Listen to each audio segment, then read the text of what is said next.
మొదటిగా దేవుని నామానికి మహిమ కలిగిన గాక. క్రైస్తవ జీవితానికి క్రైస్తవులందరికీ కూడా హృదయపూర్వకమైన వందనాలు తెలియజేస్తున్నానండి. ఈరోజు BR9 టీవీ మరి మా దగ్గర రావడం చాలా సంతోషకరంగా ఉంది. నిజంగా ఈరోజు క్రైస్తవ జీవితంలో పగడాల ప్రవీణ్ గారి కోసము ఇలాగ ఈ భారీ ర్యాలీలో పాలు పంచుకుని మరి యొక్క ఛానల్ ద్వారా మా యొక్క స్పందన తెలియజేయడానికి మరి బేదలను బట్టి నేను చాలా కృతజ్ఞతలు చెల్లిస్తున్నాను.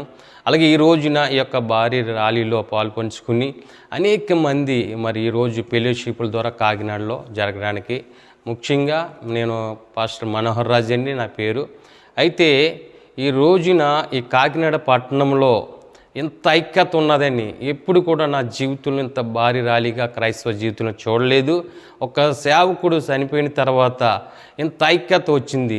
అయితే చూడండి, ఈ యొక్క కేసు విషయంలో చాలా అనుమానాలు జరుగుతున్నాయి.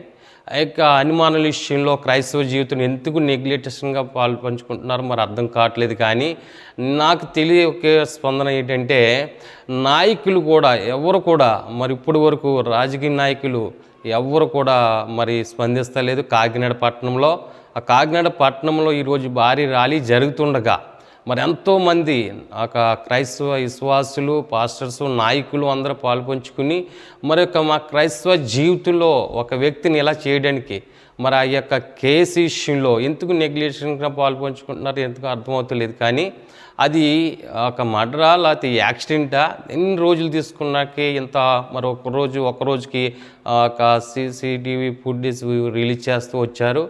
అయితే నేను చెప్పేది ఏంటంటే, కాకినాడ పట్టణంలో, కాకినాడ జిల్లాలో కాదండి, ఇది తెలుగు 2 రాష్ట్రాల్లో కూడా ఈ యొక్క భారీ భయంకరంగా మరి మేము ర్యాలీ చేస్తాము. ఎందుకంటే సేవకుల పట్ల చాలామంది విశ్వాసుల్ని, సేవకుల్ని చాలా నెగ్లెక్టేషన్గా సువార్తల విషయంలో అన్ని విషయంలో మరి అనేక మంది సోషల్ మీడియాలో కూడా అనేక మంది మరి వల్గర్గా మాట్లాడుతున్నారు. మేము ఒకటే శాంతి ర్యాలీగా మేము పాల్పంచుకుని శాంతిగా అన్ని విషయాలు మేము శాంతిగా ఉండటం వల్ల చాలామంది క్రైస్తవులనగా, పాస్టర్ గారు అనగా చాలా తేలికగా చూస్తున్నారు. ఆ విషయంలో నేను ఈరోజు మీ యొక్క ఛానల్ ద్వారా తెలియజేస్తుంది ఏంటంటే, ఈ కూటమి ప్రభుత్వంలోంచి మరి చంద్రబాబు నాయుడు గారు కానీ, హోమ్ మినిస్టర్ అనిత గారు కానీ చాలా స్పందించారు. ఇంకా కొంతమంది నాయకులు ఉన్నారు, వారు కూడా మరి ఈ యొక్క స్పందన తెలియజేయాలని మేము ఈరోజు భారీ ర్యాలీగా ఈ యొక్క అందరూ కూడా ఫెలోషిప్లన్నీ కలుసుకుని చేసామండి. Okay, thank you sir. ఈ రోజున క్రైస్తవులకి జరిగినటువంటి అన్యాయం విషయంలో, ప్రవీణ్ పగడాల గారి యొక్క మరణ విషయంలో ఉన్నటువంటి మిస్టరీ కొరకు మేము చేసినటువంటి కాకినాడ పట్టణం యొక్క భారీ ర్యాలీ విషయంలో BR9 టీవీ తరపున మీరు వచ్చి ఈ న్యూస్ని కవర్ చేసి త్వరలో ఏం చేయబోతున్నారు సార్? ఇప్పుడు ఇక్కడి నుంచి చూడండి, క్రైస్తవుల యొక్క జీవితంలో ఒక ధైర్యం, ఒక ఐక్యత వచ్చింది.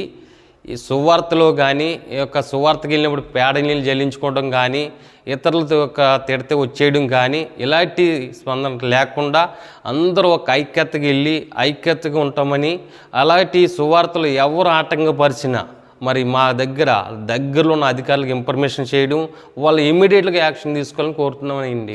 చాలా సంతోషం అండి. మీరు ఎలాగైతే పబ్లిక్ న్యూస్ తరపున మాకు స్పందన తెలియజేస్తారో, ప్రభుత్వం కూడా, డిపార్ట్మెంట్ కూడా మీలాంటి సహకారం అందించాలని చెప్పేసి BR9 టీవీకి మా కృతజ్ఞతలు తెలియజేస్తున్నాను. Thank you sir. చాలా సంతోషంగా మరి మా మధ్యకి వచ్చి ఇంటర్వ్యూ తీసుకున్నందుకు థ్యాంక్ యూ సో మచ్.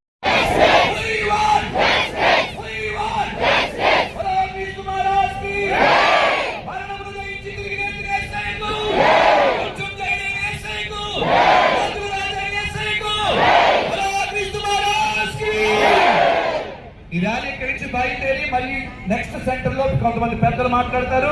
గమనించాల్సిందిగా కోరుచున్నాం. చాలా మంది పార్టీలకు అతీతంగా పార్టీ నాయకులు ఉన్నారు, వారు కూడా నెక్స్ట్ జంక్షన్ లో మాట్లాడడానికి అవకాశం ఇస్తాం. దేవుడు అందరినీ దీవించుగాక. ఆర్గనైజర్స్ దయచేసి ముందు నుంచి ఫాలో అవ్వాల్సిందిగా కోరుచున్నాం.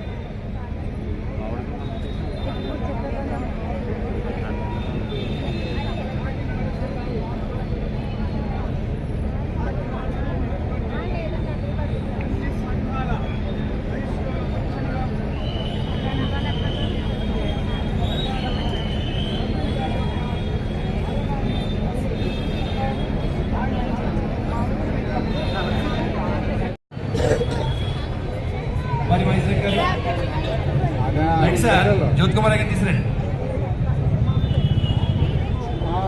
మన మధ్యలో దాయుషన్లు జ్యోతి కుమార్ గారు ఉన్నారు, అలాగే జోసఫ్ బెన్నాయ్ గారు ఉన్నారు. వారి మిత్ర బృందం అంతా, టీం అంతా ముందుకు రావాల్సిన కోరుచున్నాం. పాస్టర్స్ ఫెలో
వాస్తవాల్ని మాట్లాడటం